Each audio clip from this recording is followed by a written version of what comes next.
Hammaga salom do'stlar, sizlar bilan men Mr. Fayzulloh. Do'stlar, kanalimizga xush kelibsiz. Video ko'rishdan oldin kanalimizga obuna bo'lib qo'ying. Qani bo'lmasam ketdik.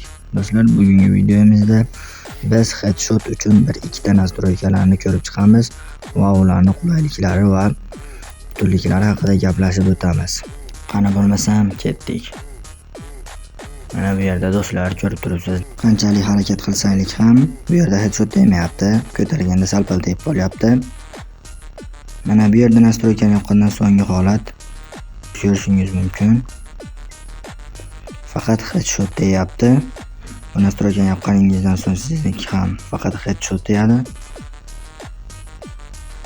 Ko'rib turibsiz, drabashda, degelda har bir оружиеga ketaveradi. Bu nastroykani yoqqaningizdan so'ng sizlarda ham mana shunday headshotlar ketishni boshlaydi. Mana ko'rib turibsizlar do'stlar, trenirovka holatida